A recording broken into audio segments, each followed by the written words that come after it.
conversar, pare de bagunça! Vamos prestar atenção aqui na aula! Isso mesmo!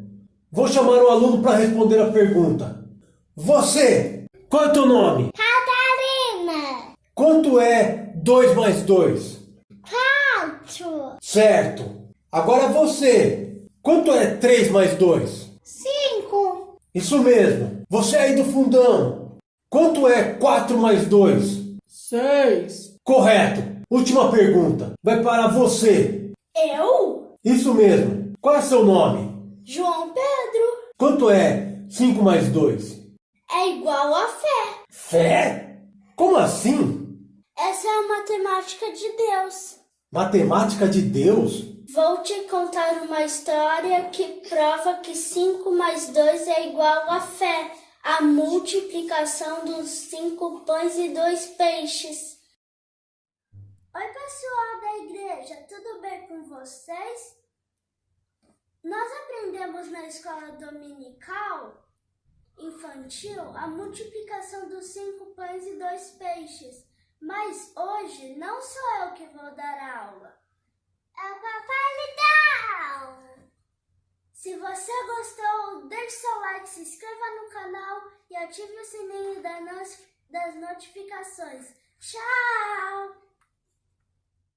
Boa tarde a todos, sejam bem-vindos a mais uma aula do God Talks. Estamos estudando a vida e o ministério de Jesus. E conforme apresentado, o tema da aula de hoje é a matemática de Deus, 5 mais 2 igual a fé, onde será abordado o milagre da primeira multiplicação dos pães e dos peixes.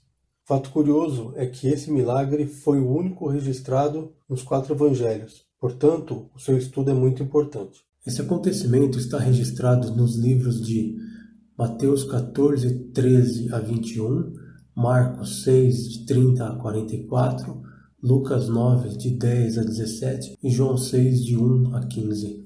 Com o intuito de apresentar os detalhes desse milagre, iniciarei o estudo por Marcos, mas também chamarei a atenção de trechos dos demais livros. Mas antes de iniciar o estudo, é importante citar 2 acontecimentos que antecederam o milagre da multiplicação. Vejamos. O primeiro acontecimento diz respeito à passagem que Jesus envia os 12 discípulos ao povo, de 2 em 2, dando-lhes autoridade sobre os espíritos imundos, curando os doentes, bem como ensinando e pregando o reino de Deus. O outro acontecimento importante, que precede o milagre da multiplicação, é a passagem que cita a decapitação de João Batista a pedido da filha de Herodias. Após o ocorrido, os discípulos de João Batista sepultaram o corpo e foram avisar Jesus do ocorrido. Então, iniciaremos o estudo com Marcos 6:30, que diz: Os apóstolos reuniram-se a Jesus e lhe relataram tudo o que tinham feito e ensinado. Havia muita gente indo e vindo, ao ponto de eles não terem tempo para comer. Jesus lhes disse: Venham comigo para um lugar deserto e descansem um pouco. Então eles se afastaram num barco para um lugar deserto. O que está relatado em Marcos mostra que os apóstolos tiveram bastante trabalho após serem enviados por Jesus, uma vez que eram muitas pessoas que iam até eles, não sobrando tempo nem para comer. Isso significa que o ministério de Jesus tinha alcançado uma grande popularidade. Os discípulos então contaram a Jesus o que tinham feito. Por esse motivo, segundo descrito por Marcos, Jesus resolve levá-los para um lugar deserto para que pudessem descansar. Mateus relata que, ouvindo o que havia ocorrido, Jesus retirou-se de barco, em particular, para um lugar deserto. Como vimos, no Evangelho de Mateus é relatado o que aconteceu após o anúncio da morte de João Batista. Já no Evangelho de Lucas, há a informação da cidade para onde Jesus e seus discípulos foram. Vejamos. Ao voltarem, os apóstolos relataram a Jesus o que tinham feito. Então ele os tomou consigo e retiraram-se para uma cidade chamada Betsaida.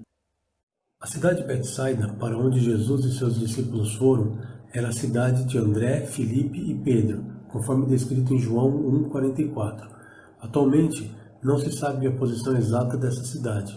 Arqueólogos indicam 2 posições onde foram encontradas ruínas que se localizavam nas proximidades do Mar da Galileia, Vamos ver no mapa.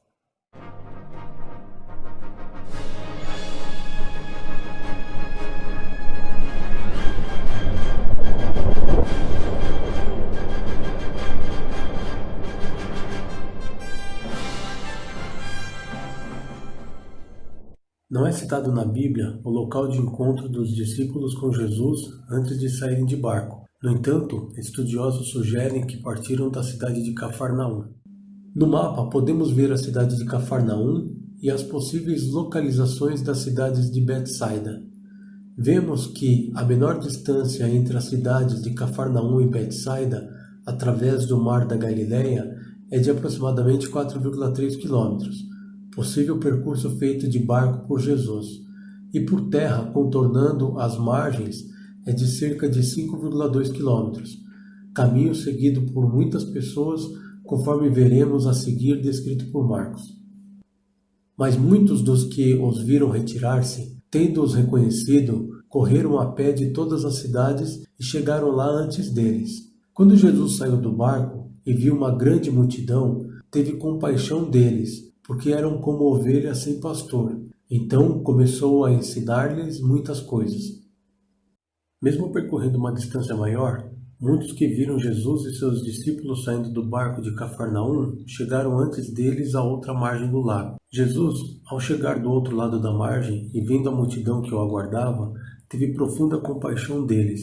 E Lucas, em seu evangelho, acrescenta que Jesus acolheu o povo. Jesus compara as pessoas ali presentes como ovelhas sem pastor, que precisavam de um líder que os desse orientação. Lembre-se que muitos chegaram mais rápido, percorrendo uma distância a pé maior do que aquela percorrida por Jesus, demonstrando o desejo que aquelas pessoas tinham de ouvir a palavra de Deus. Nos evangelhos de Mateus e Lucas também acrescentam que Jesus curou muitos doentes naquele lugar.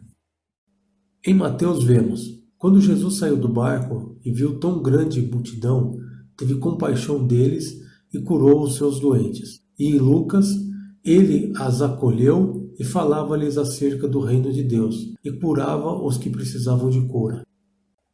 Continuando, Marcos relata que já era tarde, e por isso os seus discípulos aproximaram-se dele e disseram: Este é um lugar deserto, e já é tarde.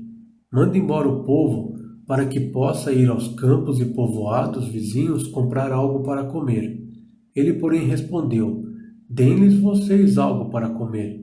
Eles lhes disseram: Isso exigiria 200 denários.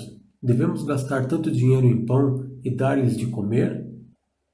Não se sabe que horas Jesus chegou à outra margem, mas está escrito que ao final do dia, depois das pregações e das curas, foi levantada a questão da alimentação para todo aquele povo, por estarem em lugar isolado. Os evangelhos sinóticos de Mateus, Marcos e Lucas apresentam que os discípulos estavam apreensivos quanto à necessidade de alimentar aquela multidão e levaram essa preocupação para Jesus. Já o evangelho de João nos diz que Jesus já havia percebido essa necessidade da multidão, pois já tinha em mente o que realizaria. Vejamos. Então Jesus subiu ao monte e sentou-se com seus discípulos. Estava próximo à festa judaica da Páscoa. Levantando os olhos e vendo uma grande multidão que se aproximava, Jesus disse a Felipe: Onde compraremos pão para esse povo comer?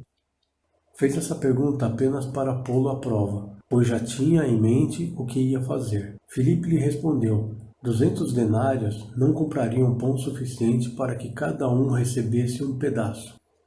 A primeira solução que os discípulos trouxeram foi para que Jesus mandasse embora todo aquele povo. Assim eles poderiam, por conta própria, comprar alimento nas imediações. No entanto, Jesus não concordou com essa ideia e disse para que os próprios discípulos dessem àquela multidão algo para comer.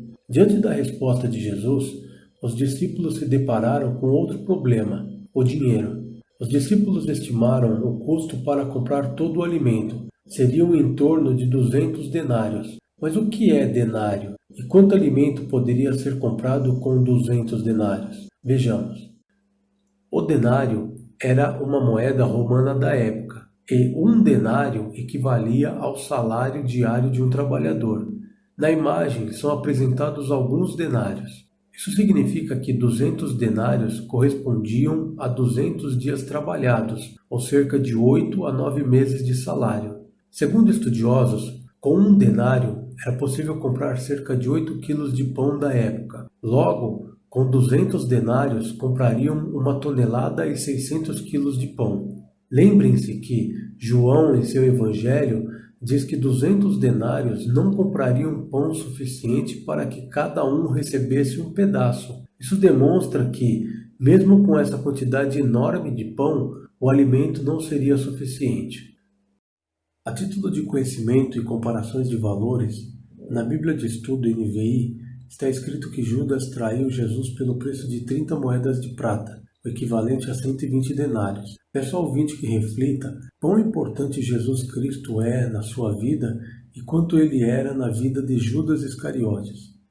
Voltando ao estudo, vemos em Marcos que perguntou ele: quantos pães vocês têm? Verifiquem. Quando ficaram sabendo, disseram: 5 pães e 2 peixes. E em João, outro discípulo, André, irmão de Simão Pedro, tomou a palavra. Aqui está um rapaz com 5 pães de cevada e 2 peixinhos. Mas o que é isto para tanta gente? Vemos então que Jesus toma a liderança e pede para que verifiquem quantos pães havia. Em Marcos, os discípulos responderam que havia 5 pães e 2 peixes. Já João descreve detalhes. O primeiro é que André apresenta a Jesus um rapaz que tinha 5 pães e 2 peixes. Os outros detalhes são o tipo de pão e o tamanho do peixe. Se pensarmos, temos diversos tipos de pães, uns mais gostosos que outros. Pão doce, de queijo, de leite, de trigo, integral, pães de diferentes países, francês, italiano, sírio, enfim. Tem até aqueles que participam de recordes mundiais, como este que pesava 1,5 toneladas e tinha mais de 500 metros. Lembrem-se que 200 denários era possível comprar o equivalente a essa quantidade de pão aí. Mas como eram os pães da época? E quanto aos peixes? Seriam iguais àqueles contados em histórias de pescadores? É isso aí, João Pedro. Parabéns, filhão. Boa pescaria. Tira a roupa do que está pesado. Ah, é verdade. Está muito pesado mesmo. Ou então, e se fosse o grande peixe que engoliu Jonas? E o que o Nemo está fazendo aí? Acho que ele errou de história. Bem, de fato, nem os pães nem os peixes eram iguais a esses que vimos. João descreve como sendo 5 pães de cevada e 2 peixinhos. Estudiosos dizem que o pão de cevada era o pão dos pobres e que na época era mais parecido como um pão sírio de hoje, ou seja, arredondado e achatado. E os peixes mais pareciam sardinhas em vinagre. Os alimentos eram mais ou menos como os apresentados na imagem. Isso foi o que os discípulos acharam no meio da multidão, e explica a pergunta feita por eles. Mas o que é isto para tanta gente? Continuando em Marcos, então Jesus ordenou que fizessem todo o povo assentar-se em grupos na grama verde. Assim eles se assentaram em grupos de 100 e de 50. Tomando os 5 pães e os 2 peixes, e olhando para o céu, deu graças e partiu os pães. Em seguida entregou-os aos seus discípulos para que servissem ao povo, e também dividiu os 2 peixes entre todos eles. Em João vemos que, depois que todos receberam o suficiente para comer, disse aos seus discípulos: ajuntem os pedaços que sobraram, que nada seja desperdiçado. Então eles os ajuntaram e encheram 12 cestos com os pedaços dos 5 pães de cevada deixados por aqueles que tinham comido. Marcos diz: todos comeram e ficaram satisfeitos, e os discípulos recolheram 12 cestos cheios de pedaços de pão e de peixe. Os que comeram foram 5.000 homens. E Mateus acrescenta que os que comeram foram cerca de 5.000 homens, sem contar mulheres e crianças. Como vimos em João, Jesus proveu para que todos comessem o suficiente e ficassem satisfeitos. Além disso, Jesus se preocupou para que nenhum pedaço fosse desperdiçado, enchendo 12 cestos. Também vimos que estavam ali em torno de 5.000 homens. Alguns estudiosos estimam que estavam cerca de 20.000 pessoas. Na Bíblia de Estudo NVI consta que, na época, os judeus não permitiam que mulheres e crianças comessem junto com os homens em público, Por esse motivo, estavam em local separado. Outro fato interessante é que o tamanho da multidão era eminente, comparado ao número de habitantes de Cafarnaum e Betsaida, que eram de aproximadamente 3.000 pessoas em cada cidade. João finaliza escrevendo que, depois de ver o sinal miraculoso que Jesus tinha realizado, o povo começou a dizer: sem dúvida, este é o profeta que deveria vir ao mundo. Sabendo Jesus que pretendiam proclamá-lo rei à força, retirou-se novamente sozinho para o monte. O milagre da multiplicação demonstra a plena divindade. Jesus, sendo Deus, fez pelo seu próprio poder. Somente Deus pode criar. Somente Deus pôde fazer tal milagre e pode fazer o mesmo nos dias de hoje. Vale ressaltar que esse foi o primeiro milagre da multiplicação dos pães e dos peixes, mas há outro milagre no Novo Testamento muito similar a este, denominado na Bíblia como a segunda multiplicação dos pães. O segundo milagre da multiplicação é encontrado nos evangelhos de Mateus 15, de 29 a 39 e de Marcos 8, de 1 a 10. Nele, Jesus multiplica 7 pães e alguns peixes pequenos para alimentar cerca de 4.000 homens. A primeira multiplicação dos pães também nos remete a acontecimentos que ocorreram no Antigo Testamento. Vejamos. Destaca-se primeiramente o fato de Jesus escolher um lugar deserto para alimentar a multidão. Isso nos faz lembrar o povo de Israel passando 40 anos no deserto, sendo alimentado por Deus com o maná que caía do céu após o povo ser libertado da escravidão no Egito, descrito em Êxodo. O segundo ponto importante é que Jesus comparou aquele povo como sendo ovelhas sem pastor. Isso nos remete à palavra de Moisés, descrita em Números 27:16, que diz: Moisés disse ao Senhor, que o Senhor, o Deus que a todos dá vida, designe um homem como líder dessa comunidade para conduzi-los em suas batalhas, para que a comunidade do Senhor não seja como ovelha sem pastor. Esse fato também remete ao que foi dito por Jesus em João 10 a respeito do pastor e seu rebanho. Jesus diz: Eu sou o bom pastor. Lembramos também do tão conhecido versículo do Salmo 23. O Senhor é o meu pastor, de nada terei falta. Jesus é o bom pastor que provê todas as nossas necessidades, de modo que nada nos falte. Continuando no Salmo 23, lemos: Em verdes pastagens me faz repousar e me conduz a águas tranquilas. Repare na coincidência com a grama verde, da qual Jesus diz para a multidão se assentar. O detalhe da grama verde não está descrito na Bíblia por acaso. Também não se pode deixar de citar a semelhança desse milagre com aqueles descritos no Antigo Testamento. O primeiro deles está no livro de 1 Reis 17, que descreve a história do profeta Elias e da viúva que, por meio da palavra de Deus, a farinha de sua vasilha nunca se esvaziava e o azeite na botija nunca secava, de modo que a comida durou por muito tempo. Também devem ser citadas as outras duas multiplicações descritas em 2 Reis 4 sobre o profeta Eliseu. A primeira refere-se à história da viúva que não tinha dinheiro para pagar os impostos e seus filhos seriam levados como escravos. E após a obediência à palavra de Deus, ela e seu filho pegaram várias vasilhas emprestadas e as encheu com um pouco de azeite de uma única vasilha que ela possuía. Na segunda história, também descrita em 2 Reis 4, conta que Eliseu, por meio da palavra de Deus, alimentou 100 homens com 20 pães, de maneira que todos comeram e ainda sobrou pão.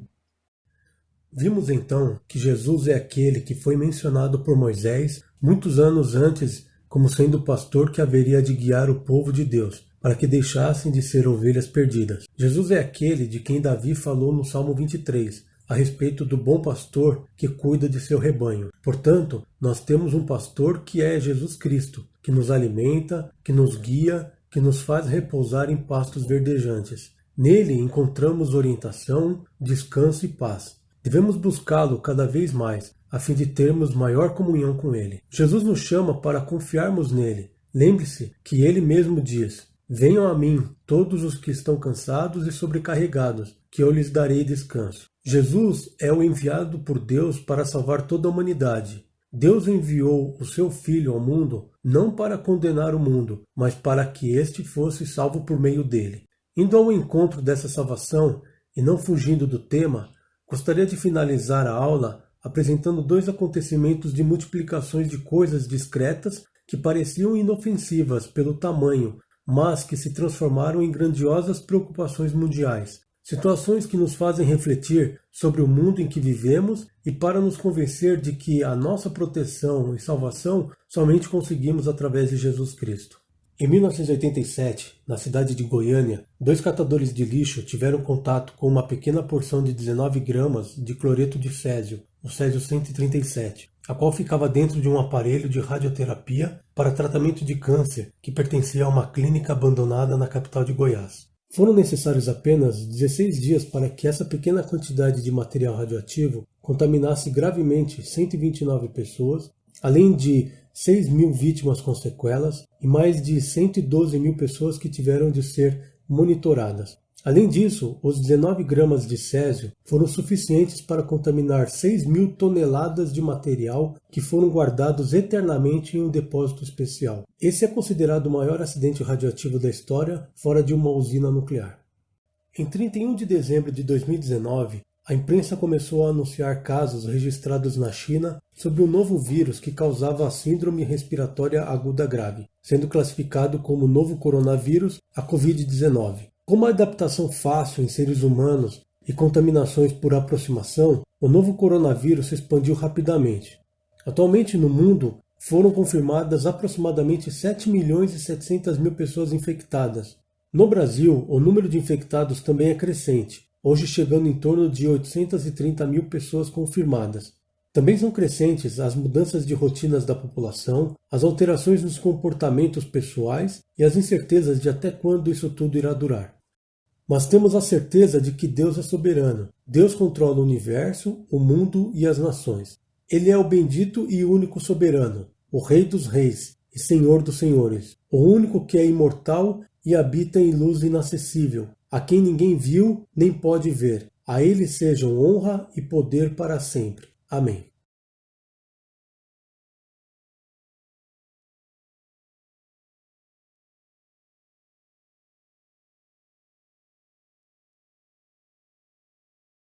Hoje você vai conhecer o seu priminho, que é águia.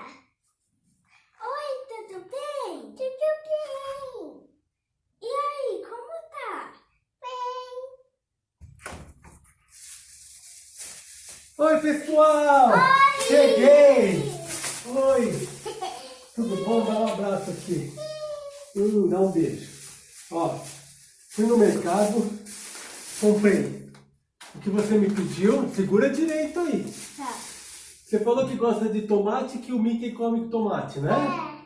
E se estivessem contaminados com algum tipo de material radioativo ou de um vírus, eu, o meu rosto, ou as minhas mãos, ou então minhas roupas e calçado? E os objetos comprados no mercado? Entrar em casa e abraçar os filhos sem tomar os devidos cuidados seriam procedimentos completamente errados. Mas isso se eu ou os objetos estivessem contaminados. E como saber?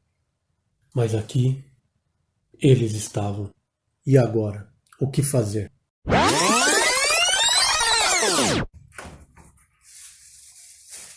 Oi, pessoal! Oi! Cheguei! Oi! Tudo bom? Dá um abraço aqui. Dá um beijo. Ó, fui no mercado, comprei o que você me pediu. Segura direito aí. Tá. Você falou que gosta de tomate, que o Mickey come tomate, né? É. Então, E a comprei águia também. gosta de bastante arroz. Ah, que bom. E Deixa... o meu filho gosta muito de alface e morango. E tomate. É. Tá, então deixa eu guardar daqui, senão vai derrubar. Toca aí, filhão. Vem aqui. Dá um beijo. Dá um beijo que eu vou guardar as compras para depois a gente brincar. Tudo bem? Sim. Brinca aí, brinca aí.